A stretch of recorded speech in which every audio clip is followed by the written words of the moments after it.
The problem is worldwide, although we like to think it's just in Japan. It's a worldwide problem. We have a jet stream that goes all around the world within 5 to 6 days, dumping radiation all over the world, creating what we call dark rain, black rain. People are being really significantly affected. It's hard to get a lot of data on just what's happening because there's a lot of media denial. But what we do know is from a newspaper in Japan that 60% of the kids 12 years and younger now have type 2 diabetes. And there's definitely a connection between diabetes and radiation that's been shown at Chernobyl and Nagasaki and the Bimini Islands, where they've done nuclear testing. The rates of type 1 and type 2 diabetes really increase about 200%. It also has been shown to affect 28% of the newborns on the West Coast are being born with thyroid difficulties, and 44% in Japan are being born with thyroid difficulties. Now, on top of that, depression has been distinctly associated and related to radiation. So people who are in a more radiated field have higher amounts of radiation and higher amounts of depression and higher amounts of cancer as well. So it's very significant, and it is really worldwide because the jet stream goes all over the world. And it also affects us when we're flying because the jet stream is running somewhere between 25 and 35,000 feet, which is kind of where the airplanes fly. So it's important to be aware of that in terms of when you're flying that you need to do certain things. Our sources of radiation are pretty widespread. We have continual accidents and leakage from nuclear plants, from food irradiation facilities. We have the remnants of nuclear testing as well as other nuclear testing that's still even going on the planet. We're affected by a variety of CAT scans and radiation in that way, or medical diagnosis. In addition to Chernobyl, Fukushima, and actually a significant amount of radiation leaks that actually aren't really made public. So we have all kinds of radiation inputs because we're not paying attention that this whole approach is not a really healthy approach because of the human element. No matter how good these plants are, it's still humans make mistakes. The biggest thing is prevention, and there's levels of prevention. Okay, one of the things we've come across is a particular remedy that activates like the hydrogen cell battery in our cells, and I'm particularly talking about intracellular radiation, which is where the DNA is affected, and most of the instruments don't measure that. They need a very expensive instrument to measure that, and this remedy, which is a super oxygenated water with a variety of nucleotides, is a very well thought out remedy, clears in our research, it clears you of the intracellular radiation for about 2 years. Then you have to take more of it. So it's a really good, simple thing. Now, there is a thing called competitive inhibition, which is if you have enough iodine in your system, there won't be a place where radioactive iodine can go. Okay? The other thing is, and there are a lot of minerals that really compete against the radiation. So if you have adequate mineralization, it's good. You can also, and it's very important, alkalinize your system, and that you're going to get more with a vegan diet and a vegan live food diet. That's another aspect of that. Also, at least in the Atlantic, you still have sea vegetables that are not as radioactively contaminated, so there's a variety of sea vegetables that absorb and pull the radiation out of your system. And there's a variety of remedies that generally help as well. So we define the word cure as a blood sugar less than 100, which is the classical definition, and no diabetes medication. That's what we find, because that's the accepted definition. So that's what we're using. Now, on our live food, organic, veganic program, which is a 3-week program, after 3 weeks only, 61% of the non-insulin dependent diabetics are healed by this definition. 24% of the insulin dependent diabetics are healed. A lot more get healed later, but we're talking 3 weeks.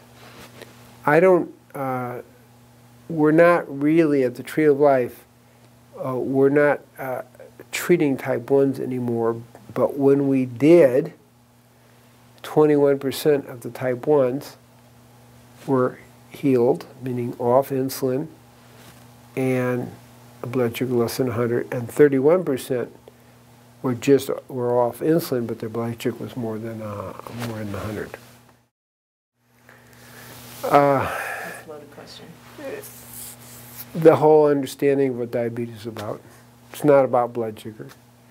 Diabetes is a chronic degenerative syndrome in which the genetic and epigenetic programs are downregulated, which results in leptin and insulin and glucagon signaling imbalances, which then creates an imbalance in what we call blood sugar. Okay, and it's brought on by a diet high in sugar and animal products, white flour, white sugar, junk food more specifically. Dr. Cleve, in his book, The Saccharine Disease in 1975, points out that the main cause of diabetes is the introduction of white flour, white sugar, and junk food into a society, and when it is introduced in 20 years, there's an outbreak of diabetes. Then we have the animal products, then we have the a low fiber diet, low exercise, high stress, inadequate sleep, and also exposure to pesticides, herbicides, and radiation. So, and electromagnetic forces. So there are many forces that are aggravating the diabetes. Sugar is still the main cause. We have some theories about it. What we know with all the researchers out there is that animal products increase the rate of diabetes 35 to 50% in 12 very well done studies that were combined into one. So we don't know why, but we know clinically there's an association. Well, if a person's brain has an inadequate nutrition, it can't work as well. And that inadequate balance then creates a whole lot of mental imbalance. So we get a 90% reversal of depression by simply adding all the nutrients, supplements, creating a lifestyle, the long-chain omega-3s, neurotransmitter precursors into individualized diet that helps people do that. But we also include meditation and yoga and a connection with the divine as part of the overall program. So that's one kind of big piece of the story. Now, we have an increase since 1850 of 100 times more completely disabled, mentally disabled people as of 2005. And as we look at that story, paradoxically, it appears is it's very much correlated with the use of antipsychotics, use of antidepressants, and use of anti-anxieties. To be specific, research done at the National Institute of Mental Health, summarizing in a nutshell, is the longer these medications are used and the higher doses, the harder it is to reverse the degenerative process. And what do I mean by that?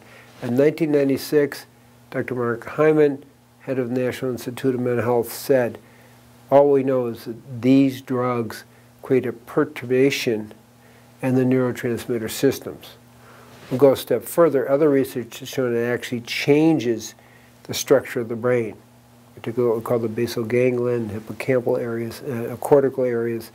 And so they create a little bit of a, I'm going to say, a brain degenerative process. And moving people really from, let's say, depression and with the antipsychotics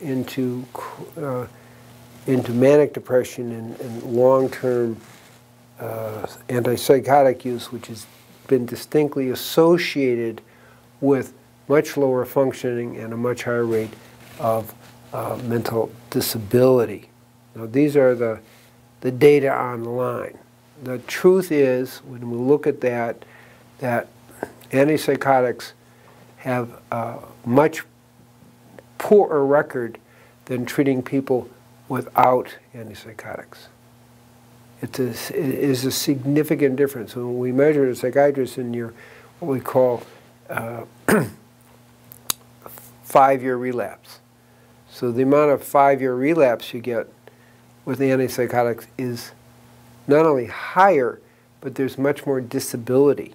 So what we see is people who are treated and managed without medication not only have less 5-year relapse and 3-year relapse, but they're much more functionable. Because when people are putting these drugs, their function goes down and they move into the mentally disabled, the SSI. Okay? Same is true with depression medications. And with the anti-anxiety drugs, it's a little different. They, like all the drugs, may look better in the first few weeks. But with anti-anxiety drugs, without mentioning the drugs, that they get some relief immediately, and up to 4 weeks. In 4 to 8 weeks, it breaks even, and from 8 to 23 weeks, people actually get worse. And then if they try to withdraw, they have 4 times more anxiety and significantly more panic attacks. So really, people are worse with these medications in the long run. They may get some temporary relief in the short run. And nutrition is a way to help them recover from that? Well, what nutrition does is it rebuilds the whole system so your brain functions better. Got it. And all the other causes are ameliorated. Like a great many people with psychosis and depression have hypoglycemia, for example. People with diabetes have 3 to 4 times more depression. So there's all this interface. So as we heal the physical body and we look at the depression and say, well, what's the cause of the depression? Well, you could have allergies. Okay, you could have electromagnetic sensitivities. You could have diabetes, hypoglycemia. In other words, there's many causes. You can have hypothyroidism. So you can't just lob an antidepressant drug at somebody and think you're going to make any difference, because not only have they not been proven to work, but the point is it's very nonspecific. So that's one of the reasons why there's, in effect, all the research is suggesting not any efficacy, but people are worse as a result. Because one of the side effects of your antidepressants is moving people from depression to manic depression, which then gets you into being treated with antipsychotics, and then that moves you into chronic disability. And that's why we have literally 100 times more mentally disabled people now as of 2005 as compared to 1850. And it's directly correlated to the use of antipsychotics, Thorazine in 1955, and the use of the SSRIs that kind of came out around 1985. Wow. So it's quite impressive what's there. And this is all written up in different books and so forth.